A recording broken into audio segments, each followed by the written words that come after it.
Het telex sleeping by sheep counting status either. So the moon rabbit may have a different task, we all sleep under the same moon.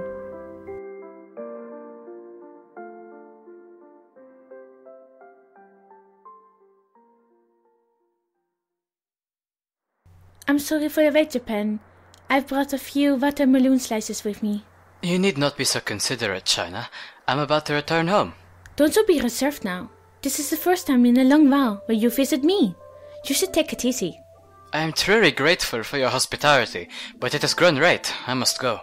Don't hesitate now. Here, eat some of my special confectionaries.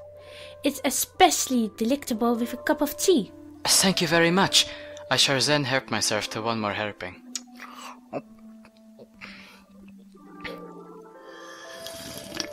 Was it delicious? Yes, very much so. I'm so happy to hear that. The moon is beautiful tonight. The view of the moon from your house is especially charming. Yeah, it's really beautiful tonight. Look there, Japan.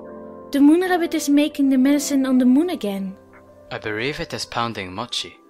Huh? Haven't I talked to you about this? The moon rabbit is making an elixir of immortality up there. You should remember that, Japan. In my house, it is said that the moon rabbit is pounding mochi on the moon. No, it's making a medicine on the moon. We even have a well-known legend about it, so there's no mistaking it. A legend? She! Looks like I have no choice as long as we're discussing this. I shall tell you the tale personally. It's a very ancient story. There are many versions of this tale, so please listen carefully. Long time ago, there was a beautiful moon goddess named Chang-A.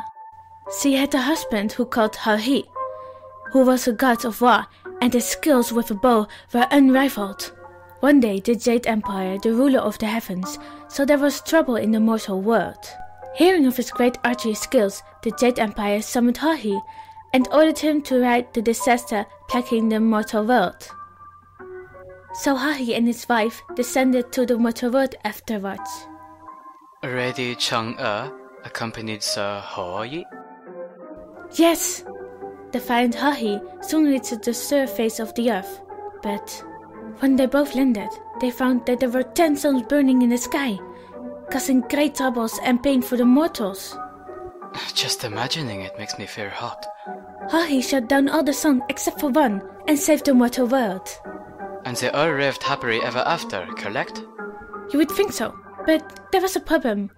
The 9 suns that He shut down were also Jade's Empire's sons. Having sons as children. This story has quite the twist. Angered by the death of 9 of his sons, the Jade Empire banished He and his wife from the heavens to live as a mortal on the world. He used his great skills during that time to serve and help out the humanity, but... Was there a problem? His wife, Chang-A, was miserable and wanted to return to her life in the heavens.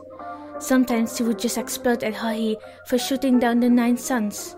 I do understand how Chang-A fears, but Hoi had to do his job to the end. Did the couple spend the rest of their days as mortals? Mayor.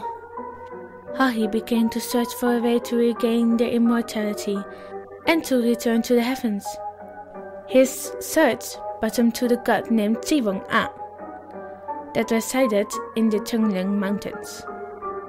It was said that Chivong-Ma had a secret medicine that would allow them the immortality back. Well, that was certainly an excellent stroke of luck. You would think so, but there was another problem. Chivong-Ma only had 1 bottle of the elixir. He decided to hide the elixir from sight after hating the thought about either of them leaving each other to go back to the heavens. He tried to hide it, but... I have a bad feeling about this. Chang-A managed to find the elixir and used it. I think I can see how this will all end. Chang-A became immortal again after drinking it and ran away to the moon. Chang-A turned it into a rabbit, and even till this very day, is still making the elixir of immortality on the moon. So that's the story. So your moon rabbit, the medicine-making rabbit, is really Lady Chang-A. As I said when I started, there are many conclusions and variations to this story. For example, Chang'e, while returning to the heavens, had a rabbit accompanying her. Lady Chang'e became the goddess of the moon once again, and the rabbit was making the medicine on the moon. There's also a variation in which the rabbit was already living onto the moon and was, in fact, the one who was making the elixir held by Jing Wang Me. No matter which style you hear, there's no mistake that the moon rabbit is making the medicine on the moon. Is that so? Well, I did have a chance to hear the most interesting stories, so I shall not ask further questions. Japan, do you have any legends or tales that pertain to the moon? Let me think. There is a well-known tale related to the moon in my home. By chance, I happen to be carrying a book with that same tale. Would you like to see it? Aye, I do! Please wait a moment. I believe it was here. Ah, there it is. It is called The Tale of the Bamboo Cutter, or in Japanese, Taketori Monogatari. Please read it at your leisure. What an elegant cover. I can't wait to see what's inside. Let's see here. It's a story about an old bamboo cutter called Taketori no Okina, the old man who harvests bamboo, and how he finds a shining bamboo stalk. When he cut it open, he found a beautiful baby girl within the stalk. What's with this book? The kanji's being mixed up with the hiragana, and it's a big, disorderly mess. I believe it goes without saying, but this is standard in my house. Seriously, I taught you about kanji, and then you make hiragana out of nowhere.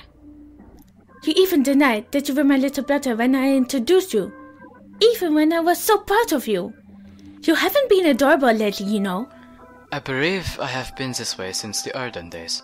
That's not true. You were so adorable when we first met. You were so tiny, Winnie, and you even introduced yourself probably. China? Speaking of introductions, I think you said, "Hello, China, who the sun set upon." Or something rude and not nice to say when I met you. You weren't adorable to begin with. I'm so sorry. Have you already finished drinking your tea? Please, help yourself some more. No thank you. It's quite late, so I shall take my leave now. Is it that late? Do you really have to go?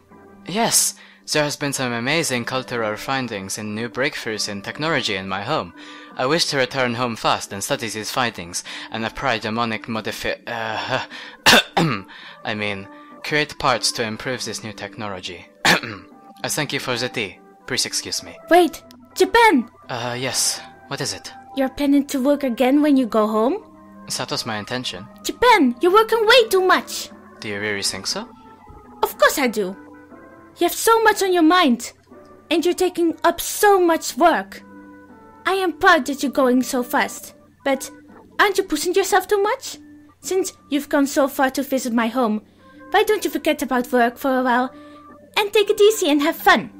I am thankful for your concern. However, I must strike while the iron is hot, as they say. You should stop thinking about the stressful things. It's important to take it easy and take breaks sometimes. Think about it. Whenever you say that, not once did you even consider what I said.